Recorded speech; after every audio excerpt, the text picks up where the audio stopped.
करीब 30 साल पहले एक अमेरिकी लड़का नदी में गिर गया था, लेकिन हैरानी की बात यह थी कि 30 साल बाद वह अचानक चीन के एक धान के खेत में जाग गया। चारों तरफ देखकर लड़का पूरी तरह हैरान था। उसे बिल्कुल समझ नहीं आ रहा था कि उसके साथ क्या हुआ है और वह यहाँ कैसे पहुंच गया। वह धीरे धीरे उठता है और शांत पड़े खेतों के बीच चलने लगता है। कुछ देर बाद वह एक भीड़ भाड़ वाले बाजार में पहुंच जाता है। तभी एक दयालु आदमी उसकी तरफ ध्यान देता है और उससे पूछता है कि वह यहाँ अकेला क्यों है और उसके माता पिता कहाँ हैं। लेकिन लड़का कुछ जवाब दे पाता उससे पहले ही उसकी आंखें पलट जाती हैं और वह बेहोश होकर जमीन पर गिर पड़ता है। अधिकारियों की मदद से उस लड़के को अमेरिका के एक एयरपोर्ट भेज दिया जाता है। अब उसके परिवार को ढूंढने की जिम्मेदारी इमिग्रेशन एजेंट मार्टी को सौंपी जाती है। मार्टी तुरंत एयरपोर्ट पहुंचता है और जांच अधिकारियों से पूरी जानकारी लेता है। उसे बताया जाता है कि यह लड़का रहस्यमय तरीके से चीन के एक धान के खेत में मिला था। इतना ही नहीं, उसके स्वेटशर्ट के कॉलर पर हाथ से लिखा हुआ एक नाम भी मिला था, जैकब। अधिकारियों का मानना था कि शायद यही उसका नाम है, लेकिन समस्या यह थी कि उसके पास कोई पहचान पत्र नहीं था, कोई पासपोर्ट नहीं था,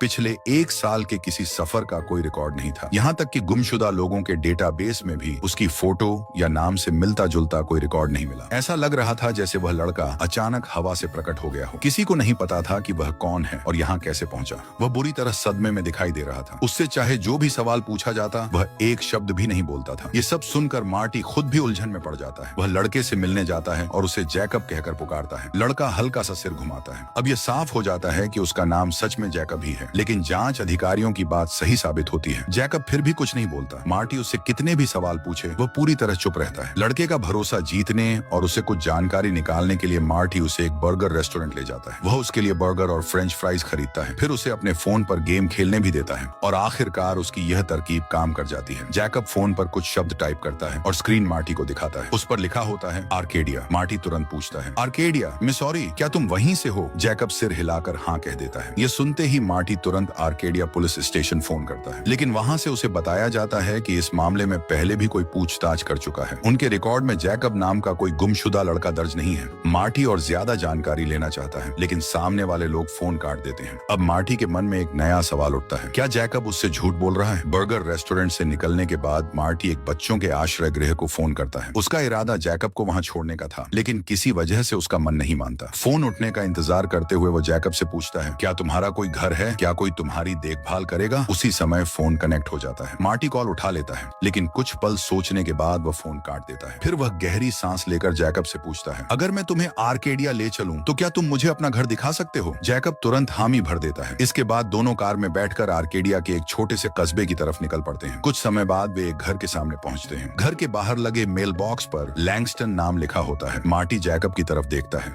जैकब मुस्कुराकर सिर हिलाता है। यही उसका घर था। मार्टी दरवाजे की घंटी बजाता है। कुछ ही देर में लगभग 60 साल का एक सफेद बालों वाला आदमी बाहर आता है। उसका नाम हेनरी लैंगस्टन था। मार्टी उसे पूरी बात बताता है और कुछ सवाल पूछता है। हेनरी बताता है कि उसका एक बेटा जरूर था जिसका नाम जैकब था, लेकिन उसकी मौत 32 साल पहले हो चुकी है। यह सुनकर मार्टी हैरान रह जाता है। उसे लगता है कि शायद कहीं कोई गलती हुई है। वह माफी मांगता है और वहां से जाने लगता है। हेनरी भी वापस घर के अंदर जाने के लिए मुड़ता है।